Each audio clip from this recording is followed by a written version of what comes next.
Okay. Yeah, I'm good. 3, 2. Welcome to Season 3 of Boston Congress of Public Health's 4-part miniseries, The Great Health Debates. Boston Congress of Public Health is a 501c3 nonprofit organization whose mission and vision is to democratize public health through the lens of social justice and to transcend the traditional boundaries of academia and medicine. BCPH does this by supporting leaders, researchers, and advocates who are committed to social justice, health equity, and evidence-based public health thought.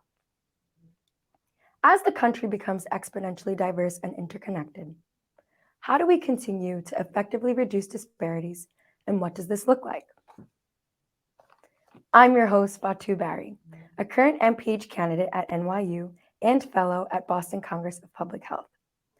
I'm particularly passionate about global health, health equity, and health disparities. With this season being the promise and peril of cultural competency in healthcare, we will be diving into topics surrounding cultural competency, intersectionality, and responsiveness. This series will highlight the perspectives of health providers, professionals, advocates, professors, researchers, students, patients, and their encounters and experiences regarding health disparities, literacy, and equity. Intervention strategies such as cross-cultural education are used by hospitals and clinics nationwide. However, their overall effectiveness is frequently contested. What other implementation efforts can improve the quality of care of patients and individuals with many overlapping and intersectional identities? Allow me to introduce our panelists for episode 4. First, we have Dr. Kristen Bazzotti. Dr. Kristen Bazzottis is a board-certified anesthesiologist and founder of IICFIRM, a learning and development company focused on diversity, equity, and inclusion training programs. She has designed, developed, and implemented training programs for major healthcare systems, medical schools, hospitals, and Fortune 500 organizations. Next, we have Kay Nikiforova. Kay is the head of clinical and research at Violet, which is the first health equity platform standardizing, providing clinical benchmarking, education, care, and more. They are passionate about leveraging technology and advocacy to create more of an equitable healthcare system. Next, we have Abiba Salahu. Abiba Salahu is an incoming resident physician in the Department of Psychiatry at Yale University. She is also a member of the National Gold Humanism Honor Society. She's passionate about community, organization, anti-racism, and restorative social justice work. She also serves as a mentor for marginalized students. And lastly, we have Dr. Ronald Wyatt. Dr. Ronald Wyatt is a healthcare consultant with specific focus on patient safety and quality improvement. He's nationally recognized as an equity champion, and he is also a senior fellow at IHI. Hi, panelists, and welcome. I'm very excited to have this discussion with such an esteemed group today. Let's dive right in. Abiba, I'd like to come to you first. What are methods of cultural competency training that exist today? Yeah, thank you so much. So as a current fourth-year medical student who's passionate about social justice work as well as health equity, cultural competence is definitely something that I've thought a lot about throughout my 4 years of medical school. At my school, I led efforts to create a call to action preclinical anti-racism initiative, which urged our school to enhance our education to include teachings about diverse patient populations and how we can be more culturally competent future physicians. And in 2009, the Minnesota Department of Health Division reported that adverse patient events are often traced back to communication discrepancies. And they also noted that when healthcare providers and patients come from different cultures, there's often a greater potential for miscommunication. And I think that a lot of current cultural competence training focuses on using materials such as modules, videos, or required readings, and video presentations to help healthcare professionals and students like myself learn how to effectively communicate with and interact with patients from different diverse backgrounds. And as a medical student, my classmates and I in the class of 2020 did a lot of our preclinical curriculum mostly online. And I think a lot of us suffered from Zoom fatigue. And by the end of the second year, we were just pretty much clicking through modules for the purpose of getting them done without actually understanding the deeper meaning and digesting the objectives of the modules that we were required to do. And my program, like other programs, really focused on interpersonal communication. However, a lot of research has shown that just focusing on interpersonal communication methods can leave out larger questions of systemic bias unaddressed. And so that's why I think that it's also really important to incorporate structural competency within cultural competency trainings, because I think structural competency starts to address issues of systemic racism and how we can actually implement action to address these issues. So thank you so much. Do other panelists have thoughts on what methods of cultural competence trainings exist today?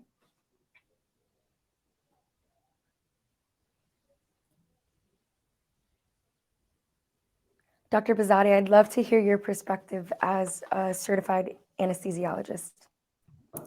Yes, so cultural competency training, it really has evolved quite a bit. So when I was in medical school, I graduated in 2009, what we were being taught in terms of cultural competency was really about identifying and understanding the differences between patients and how that would affect clinical care. So one thing that I remember very clearly was being taught that, this group of patients from this demographic, that they may not actually be in more pain, but they tend to express their pain differently than folks from other communities. Now, this is backed up by studies. This is, you can find NIH studies that are around this.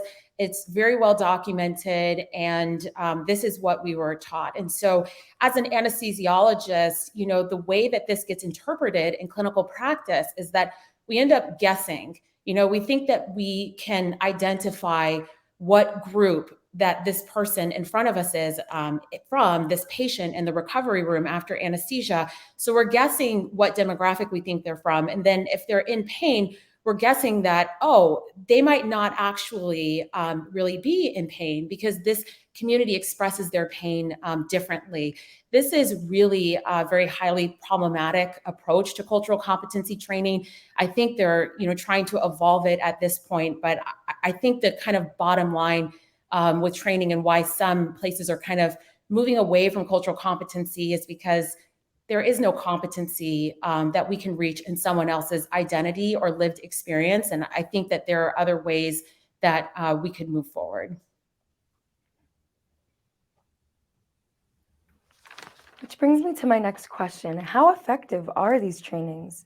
Kay, I'd love to hear your perspective on this question. Absolutely. And as the two of you were talking, I was just thinking about, what does it currently look like? I think kind of going to the history and also the current state of cultural competence education, oftentimes it's really focused on trust, communication, I think sometimes considered more soft skills, which I don't think cultural competence really is. And even if there's knowledge that's being shared, cultural knowledge, it's really kind of fact-based and oftentimes very deficit-based, really from the perspective of bringing, kind of a community's trauma to the forefront to show to clinicians. And one of the things that I really see that's missing is also the clinical skill element. Kind of referencing that piece of having to guess. I think oftentimes it's not included as part of cultural competence training, the actual practice of how to care for communities, whether that's mental health or medical. And I think on top of that, one of the other things that comes to mind, the most effective, kind of from the research, some of the most effective cultural competence trainings, if they are effective, really focus on self-efficacy and not only giving that knowledge, not only giving some of those skills, but also empowering clinicians on how to actually put that into practice and have examples of that and have role models of people putting that into their clinical care. I think that that's one of the places where cultural competence training at the moment is seemingly falling short, because it's a lot of facts and not a lot of ways of like, this is how you actually put this into practice. If I were to play devil's advocate and say, cultural competence trainings are super effective and they work perfectly fine, what would you respond to something like that? Dr. Wyatt? No, it doesn't. And I think I will reiterate everything that has already been said about this. It is not a check the box exercise. It is not we must meet this requirement this year because it's a part of the requirement of our healthcare system. It goes way deeper than that. And Dr. Bazzotti has already talked about it. Kay talked about it. We have to begin to better understand with humility the social, the economic, and the political lives of people that come in seeking care. Part of cultural competency then is to be able to listen with humility, not to check a box.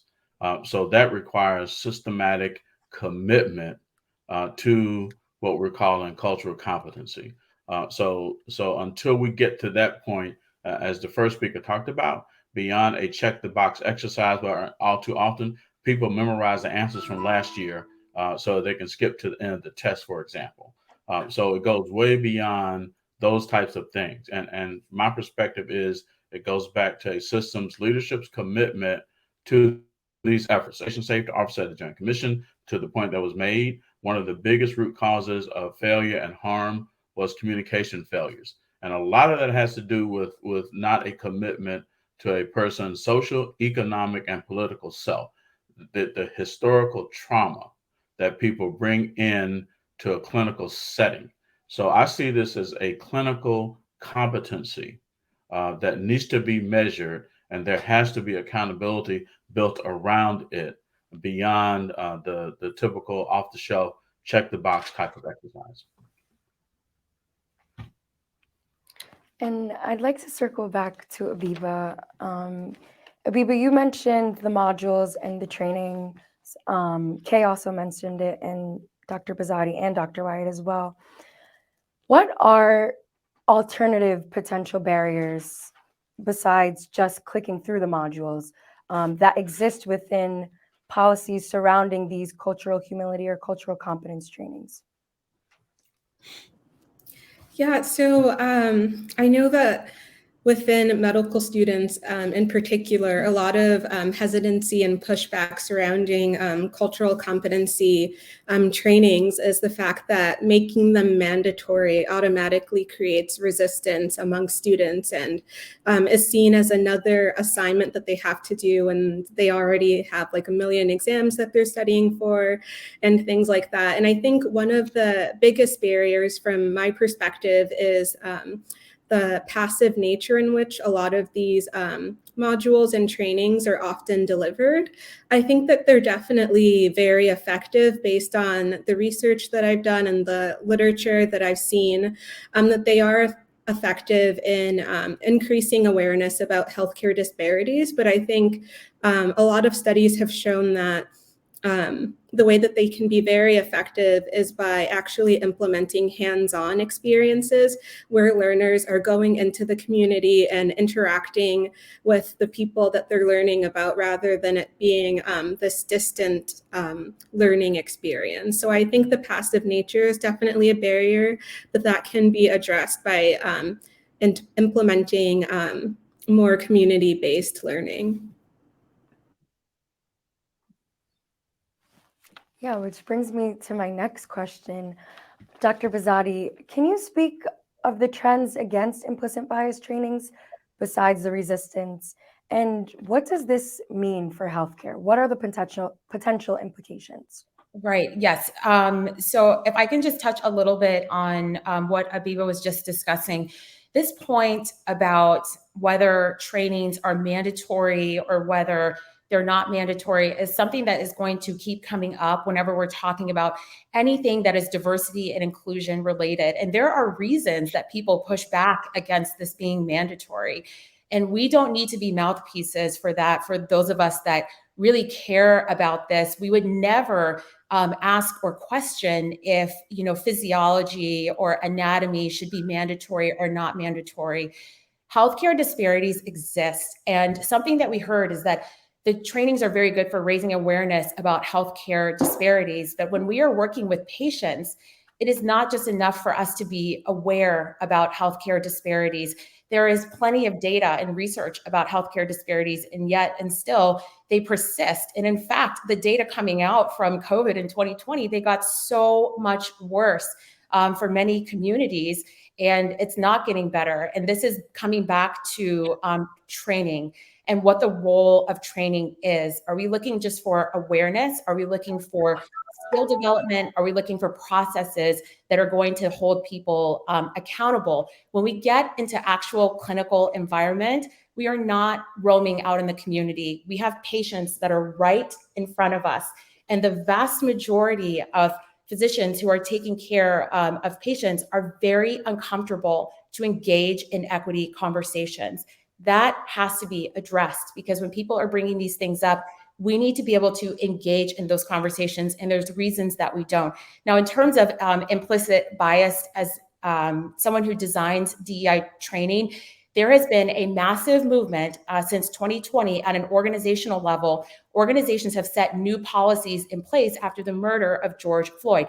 The policies that were written were very focused on anti-racism. They were inspired by BLM, which is an activist level movement. And organizations, when they put these strategies in place, the only training that they really had to back it up were either cultural competency or implicit bias.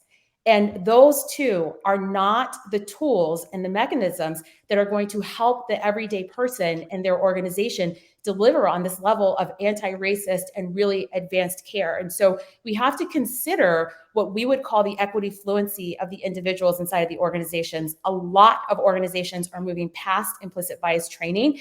It is a start, it is a beginning, it is a first step. But if we want folks to get to a place where we can hold them accountable, we really have to train them in skills and processes in order to really create those cultures of equity within organizations. I have a question that I actually wanted to pose, because I've been sitting with this myself for a while.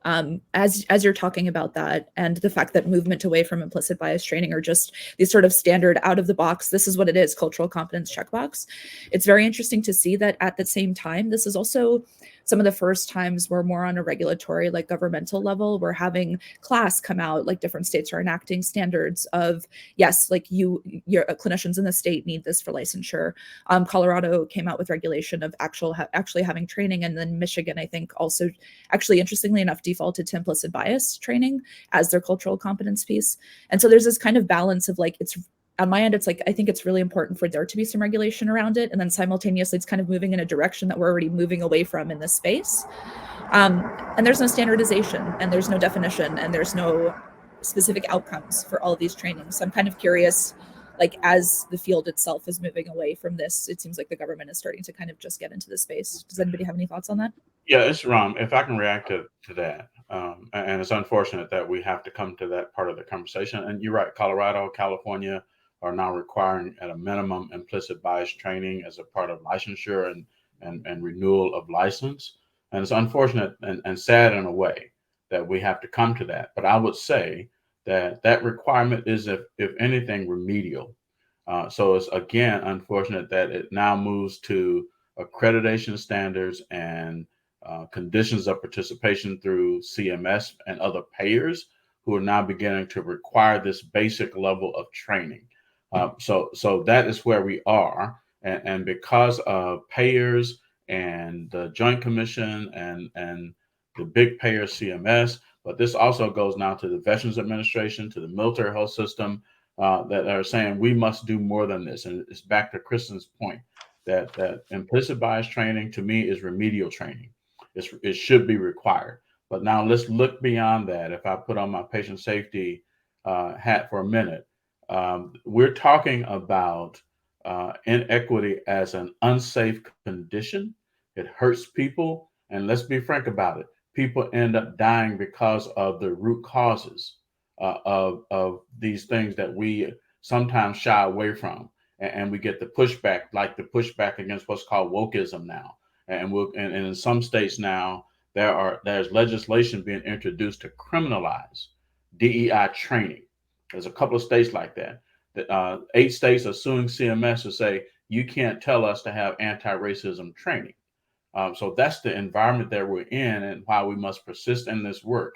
And so if we have to have accreditation standards and regulatory standards, then I say so be it, because the same kind of, I call them conspiracies of complacency, have gotten away with this for too long. And the data, as Kristen says, tells us that people continue to be hurt, harmed, and let's face it, killed.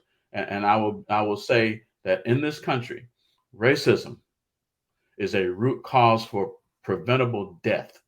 So we need to be reactive and prospective about these approaches and make them more robust and make them sustainable. The same applies to sexual orientation and gender identity. The same applies to ableism. The same applies to sizeism. That all of these things now we have to put in place patient-centered language, forcing functions, and accountabilities. And that accountability that's built into the CMS regulations and the Joint Commission standards is that leadership must be committed and demonstrate that commitment to creating cultures of equity. And if you don't, then there should be consequences. And in many states already now, and with some payers, the consequences is we're not going to pay you if you continue to report on disparities and do nothing about them. I'll stop there. If I could just add one thing to that, I was doing research for a course I'm writing for another client, and I was reading a paper today, and they were talking about cultural competency in the paper, and this is a top 10 medical school, a very competitive program, and this was their definition of the point of training their medical students in cultural competency. They want to identify how diverse expectations from the diverse patients that they serve lead to perceptions of unprofessional conduct, both real and imagined. I mean, this is why I'm not a fan of cultural competency. We have to understand that there is an agenda to keep this DEI training very watered down. There's an agenda to keep it's just unconscious. It's no bad intent. Nobody was thinking about anything. We don't want to be honest. This is not a reason or how we should be training medical students. This is basically saying these people over here are different from us. And because they're different from us, they're perceiving us in a different way, which is accurate. They are perceiving us in a different way, but what they're perceiving may be imagined. It's not actually unprofessional. They're just imagining it that way. That puts us at the center of the universe and the world. And it means that we persist in the same reasons that cause racism and every other ism and issue. It's this idea of centering a dominant culture and that culture maintaining power and everyone else expected to adjust. The watered down DEI training is an agenda. People want that. And we have to keep pushing forward and being honest with people, because what we don't want to say is that actually, as physicians in a healthcare environment, we exist in that environment in an extreme power advantage. And because we are in that power advantage, like anyone who's in a power advantage, we don't have to listen if we don't want to. And nobody's going to hold us accountable to that. And so there's communication problems because we're in a power advantage. Medical students are highly disincentivized to speak up to their attending physicians. They don't do it. Residents are in $300,000, $400,000, $500,000 worth of debt, and they are highly disincentivized to speak up about anything that they see. There's no reporting culture. There's nobody to hold anyone accountable. When we have folks like Dr. Wyatt that are pushing the policies at the highest levels with the Joint Commission and the IHI and everyone else, we have people pushing back because it's intentional. And that's what I think we need to be honest about. And Dr. Wyatt can speak much more than me about policies and the kind of pushback that we get from this.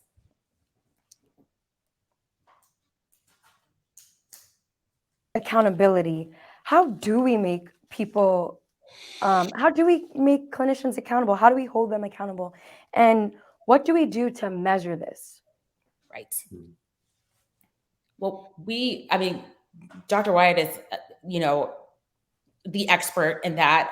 I won't even try, but I'll just say from my perspective, what we do is that we measure the equity fluency of individuals. So the organization is going to have its own DEI maturity, and there are scales from McKinsey and Deloitte and all the big four that you can use to look at the organization's DEI maturity. But we actually want to know on a training level where the individual people are at. When we are looking at basic equity fluency skills, I don't think it's important that you have a very in-depth historical context of everything that's ever happened to the, fill in the blank community, the LGBTQ community, the Black community, women, anyone. What I think is more important is that you have the foundational equity skills to engage in equity work. Are you comfortable engaging in an equity conversation? Do you understand how to correct if you've made a mistake? What kind of training have you had before? And what is your mindset and mentality towards equity work? What we have found is that people who have a certain kind of mindset, who want to be engaged in equity work, that they actually do much better in training. And these folks that are just pushing back, don't make it required, I don't want to do it, those people don't really benefit from training that much. I mean, it's hard to change their attitudes. And so one thing that we need to measure are the capabilities of people in terms of doing equity work. And that should be something that is looked at every level of admission into medical school, residency, and so on. We need to bring more people in that actually wish to engage in this work. Right. Yeah. So I'll add a couple of things to that. One, I'm involved with the Accreditation Council for Graduate Medical Education on something called Equity Matters Collaborative, where we're designing interventions for trainees to understand inequities and how inequities can be measured in a system. Several big payers now have given their payment data to big systems in multiple states saying, we've already given you your disparity data. We know that you have have disparities. And one payer has said to their systems in the state that the aim and the goal is zero inequity, and we're going to measure you on it, and we're going to pay you on it. If we come back now to CMS, if we look inside what is called value-based purchasing, you have those domains. One is patient safety, and you can look inside patient safety and say, okay, what are your hospital-acquired infection rates stratified by race, ethnicity, and language? What are your clinical outcomes that are stratified by race, ethnicity, and language? What is your patient engagement scores, what CMS calls people and community engagement? And if you stratify those now required by race, ethnicity, and language, what is that telling you about your system and how it's responding to the needs of people that are Black and brown or are identified based on some other gender identity? What is your effectiveness and efficiency? An example there is if you stratify readmissions rates by race, ethnicity, and language, it's going to tell you a story. So then this is what I say to the system. What is your history on these topics, disparity and inequity? We cannot be ahistorical about the harm we've already caused historically. The next thing I ask is what's the populations based on the data I just described, one of which is your mortality rate, stratified by race, ethnicity, and language, sexual orientation, gender identity. What is the mortality rate? That's going to tell you something about the clinical outcomes in your system. What is your readmissions rate for Black and brown people that are preventable? How are you treating patients who come in with sickle cell crisis, for example? And what are the outcomes from that? Those are some of the things. The next one in the medical staff arena is that back to Kristen's point, when people report some type of racist event, incident, or whatever it is they see, have enough psychological safety in your system that it can be reported. And once it's reported, that it is acted on through your system's medical staff office or nursing staff office in an accountable way, and that in some sort of way, you provide that feedback out. The last one, and I'll stop, is that you should have around inequities and disparity some type of standardized performance improvement methodology, whatever that is. IHI, we use model for improvement. It could be DMAIC, it could be Lean Six Sigma and change management, but have one and say strategically a part of our performance improvement plan is that we measure inequities, that we measure disparities as a patient safety, as a quality of care issue. So as we say, there is no quality and safety without equity. There is no equity without patient safety and quality, all of which can be measured. At the end of the day, leadership has to be held accountable. Leadership has to message, we will not have inequity here. To a point earlier from Abiba, then simulate this. Remove, as Kristen was alluding to, the moral distress of what this causes inside of the system for medical students and trainees. So message that in this place, our goal is zero inequity, and we will not give up. We will not give in. We will persist, and we will hold people accountable. The next thing is that when leadership looks at who is going to assist with this, and they look around at consultants, I always say to them, vet your consultants, and make sure you're not just bringing in profiteers. Bring in people that are going to build in methods, mechanisms, tools, and approaches that can sustain this work over time. I'll stop there. I wanted to jump in. I'm just like, I just want this conversation to keep going, because this is what I think about every single day. And I think these are kind of the questions to grapple with. I can jump in a little bit with the idea of measurement. The first thing that I'll say, kind of as an aside, is any single time I do any sort of claims analysis work, disparities emerge. Oftentimes disparities emerge even when you're not looking for them. So it's like, it's so close, it's so obvious. And if people aren't seeing that within their health systems, they're not looking for it, they're not willing to acknowledge it. So I just want to put that in, like, it will naturally emerge. And the other thing that I'll say is, actually the work that I'm currently doing, and this is more in the health tech space, but I'll tell a very, very quick story. A number of years ago, the founder of Violet and I were working for a tech-enabled health insurance company. It was kind of like the earlier days of health tech startups. And in that, a consistent request that we had from queer patients, from Black and Brown patients, were clinicians that would be able to see them safely, treat them appropriately, with competence, if we want to use that term. And so we went about trying to find that, the two of us, really. Like, is there some sort of certification program? Is there some sort of stamp of approval? And there are a couple of things here and there. But overall, we weren't able to find anything that said, yes, this clinician has been vetted, this clinician has gone through this training, has had this experience. And so I think that's part of the reason why it emerged, this need, because a lot of these sort of standards right now, or accreditation, is really top down. A lot of it is self-attested. An organization does their own assessment of themselves.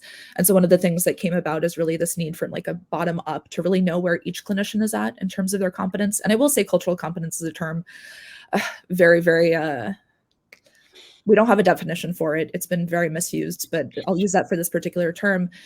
We really realized that we needed to know where every single clinician was at in terms of their competence in treating different communities. And so in that, we started thinking about creating a framework. Part of that is starting to see cultural competence less as like, this is the outcome, and more of an umbrella. Coming up with the idea of work experience, education, lived experience, self-efficacy, communities of interest, sensitivity and awareness, and really getting to this place where, while we do need to hold individual clinicians accountable, it really does build up to the organization. To what extent are organizations willing to see, who it is that they're employing, the level that they're at? Are they willing to skill them? Are they willing to give money for them to do trainings and kind of build that way up? And so that's a lot of what we're thinking about right now. Even how do we use this sort of mechanism to carry out people? Because at the end of the day, a lot of the questionnaires right now for cultural competence is really self-attestation. A lot of it saying, I think I'm doing well, and there's a lot of bias involved in that, especially social desirability. And so how do we kind of standardize that in a way, both kind of at the clinician level, at the organizational level, and more so at the regulatory level? I really agree with everything that's been said thus far. And I wanted to quickly touch on a point that Dr. Bazzotti mentioned, and that's this concept or issue of those within the dominant culture just centering themselves in the convo rather than doing a deeper understanding of those that are different than them in order to be actually or strive to be culturally competent. And one thing that I've noticed within these cultural competency trainings as a medical student is that we never really go below the surface. We just pretty much name the inequities that exist without actually thinking about why they exist and how we can actually address them and challenge them. And I think in a way, students are taught that certain groups, such as Black patients, will just always have unfortunate problems associated with them, as if it's an innate part of their being rather than the racism that they're subjected to. And I think the hidden curriculum of medicine that Dr. Bazzotti was talking about really serves to silence medical students and other trainees. We're often urged to be advocates for our patients and to speak up, but the advocacy really only goes so far if we're afraid to call out racism within the clinical setting. And I think this is an issue that myself as a Black medical student and the handful of other Black medical students in my school have really struggled with over the years. And lastly, I think it's really important for medical students and those in power within the healthcare system, such as attendings and residents, are able to have an honest conversation and unfiltered conversation about these issues. And for our white residents or white attendings to be comfortable with being uncomfortable in some of these conversations. And in addition, I think within the trainings, it's really important to look to the minority groups as experts and to hear from them within the trainings rather than just having the same group of people within the medical system creating these trainings from an outside looking in perspective. I think that it's really important that we actually hear directly from the communities that we're learning about within these modules. And then lastly, I think while it is important to give the people who are interested in this work the platform to do the work, we also really need to be wary about minority tax and just dumping the burden on underrepresented or marginalized groups. As a Black medical student, I think there's often a lot of pressure to be the one to lead the DEI conversations or to speak up and lecture, and that can definitely be really draining. And I imagine that minority attendings and residents are also faced with that same burden. So I think it's really important that all clinicians are taking this sense of responsibility rather than just making it the job of the other marginalized people within the system. Yes, Ron, again. So thank you for that, Abiba, because it's so accurate. And I'm going to go back to something that Kay kind of hit on, and I'm not going to bury my lead. CMS is now regulating that systems must have an anti-racism plan. So years ago, I visited with a person, Dr. Don Irwin, who is a white internist, spent his entire life in New Orleans, Louisiana. I'm sure he doesn't mind me sharing this. Years ago, we were at a big health systems first equity conference. And Don said something about cultural competency that I'll never forget. He said this to the executive level leaders and the board members at that meeting in New Orleans. I quote, "All cultural competency does inside of a system is to make it a more culturally competent racist system. It is a system. It disadvantages one population. It advantages another population based on nothing more than what we call race. So we need to then enforce the necessity of anti-racism plans. It is built into the CMS language. It is explicit so that now systems must commit explicitly to address an anti-racism inside of a system, understanding how it operates. A part of that is understanding if resources are being allocated on a race-based basis. And we saw some of that during and after COVID, and where systems knew that resources were not allocated equitably before COVID. So it shouldn't have been a shock and a surprise after COVID and during COVID that we began to see these things that already existed in patient safety language. They were pre-existing conditions based on a system that is perfectly designed to get those results. So now we're at this point where we're saying, again, to the point that leadership and boards of governance must say, what is our anti-racism plan? What are our actions? And what are our results? And I'll just jump in to say something about that as well.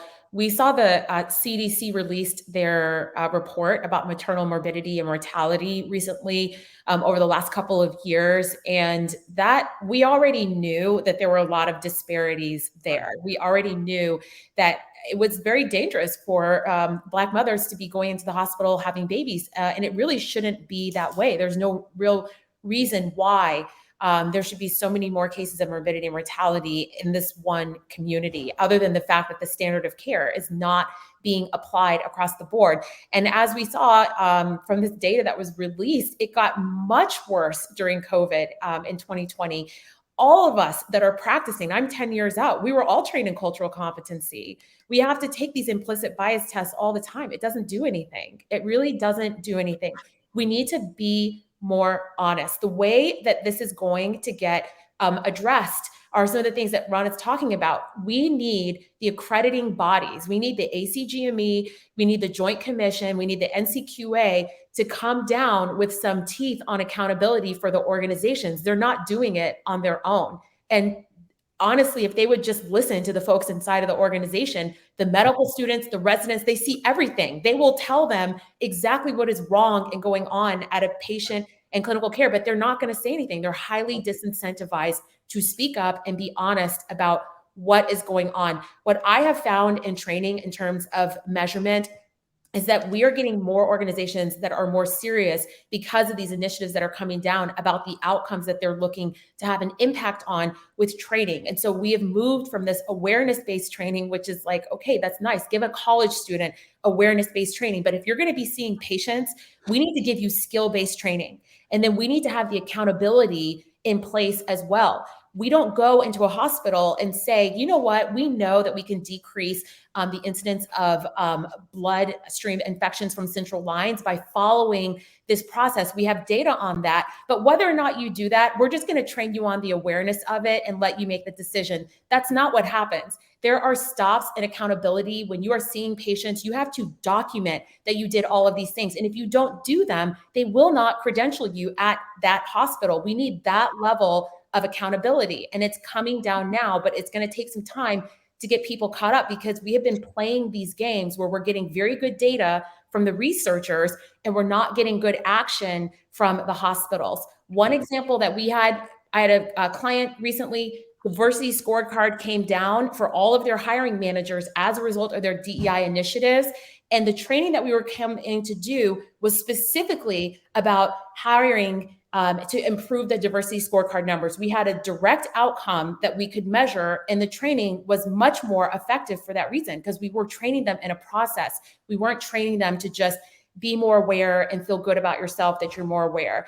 In our field, people die. Like, we need to be careful and we need to take this seriously. As Dr. Wyatt said, this is not a money-making scheme. These are patients' lives that are in our hands. Right. And from a patient safety perspective, again, education and training are the weakest corrective actions, the weakest. So what Kristen describing is more forcing functions and fail safes. Make it a part of credentialing. Make it a part of the true competency for all clinicians inside of a system. That is where we need to go with this. And I'll just give an example. Just in the last year, 2 senior obstetricians contacted me asking for help with root cause analysis involving an African-American mother who died during pregnancy, died during delivery, and from 2 different academic institutions. And in both cases, they came back and said, we know that the root cause of the death of these 2 Black mothers is racism in our system and how it operates.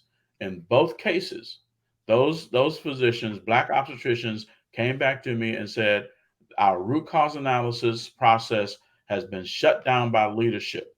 We cannot even perform the root cause analysis.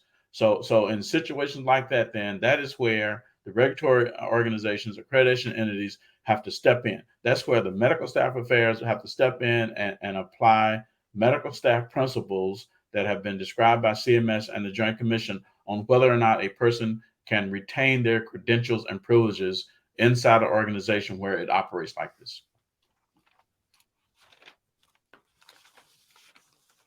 And before we wrap up, panelists, I want to pose this phrase to you. and want to know how you would respond to this. There may be nothing more dangerous than good intentions. What do you think about this phrase? Well, everybody doesn't have good intentions, and we need to stop assuming that people do. So that's the first thing. A lot of people are very blatantly discriminatory, blatantly biased, if we want to use a stronger word, blatantly sexist, racist, homophobic, ableist, choose it. And so it is not enough for us to just be good people, and it's not enough for us to simply, lend our support to, the movements. We really have to have skills that we can utilize and deploy in the clinical settings. Where training is going, it's moving in this direction, but ultimately where training needs to be is that your training needs to be directly linked to the outcome that we care about. If we want to reduce morbidity and mortality in the maternal unit, then if your training is not affecting that, it's not working. That's the skill that we need to give people. And that is not about good intention. It's about being held accountable and not being able to opt out of things that are critical for patient care. We do not get to opt out of things in a clinical practice in a hospital setting, and this should be on the same level. Right. And inequities cause people and populations to be disposable and sacrificial. So if I go back to the letter from Birmingham jail by Martin Luther King Jr., when he, in essence, said, it is the inaction of so-called good people that persist in doing harm. So I'll answer it this way. For good people to not act in the face of the root causes of inequity is in and of itself a violent act. Inaction is a violent act. Yeah, I agree with what's been said thus far. I think the concept of good intentions really serves as like a safety net or safety blanket for people to get away with doing the bare minimum and feeling good about themselves. And it's really like a pat on the back. In addition to that, I think that it's really important that we move further from just, having good intentions and thinking about what we're actually doing and what action is associated with those intentions, and really challenge people to go a bit further than just doing reading or attending a workshop. And I think this concept of good intentions also serves as another way to further silence trainees, especially medical students, and discredit a lot of the bias and racism that they experience throughout their trainees. Oftentimes, I've personally have witnessed if someone complains about an issue or tries to advocate in regards to like a racist event that happened, it's often, the response is often, well, oh, this person, their intentions were good, they're not inherently racist, and the conversation is kind of just shut down, rather than actually challenging the person to think about their actions and the consequences that it had on other people.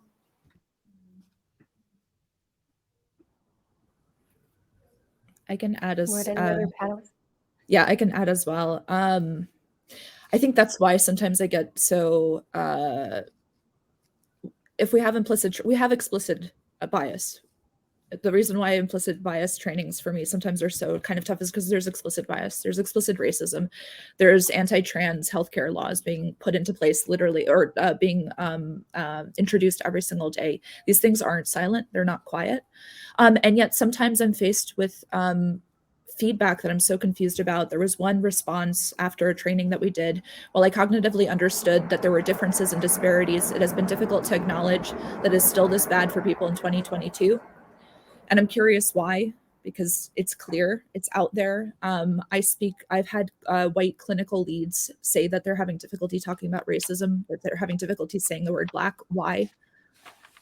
Why are these things still not standard? Why are these things still not the care that we need? And I think it's that it doesn't matter about good intentions. We need to have better care, and better care is more equitable care.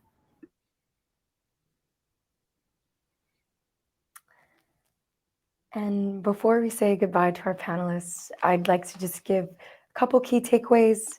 So cultural competency training has many existent barriers, as you've heard. In order for it to even be considered as transformative when it comes to health equity, change needs to happen. Organizations need to be transparent, hold themselves accountable, as well as individuals within the system.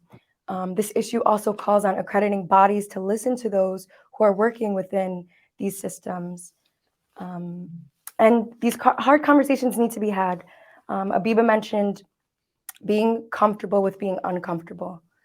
But nevertheless, thank you so much to our panelists for this wonderful, fruitful discussion. I really enjoyed it. And thank you for all the audiences for tuning into all the episodes of the Great Health Debates. It's been a pleasure hosting you. And I'll say bye now. Thank you. Thank you all so much. This was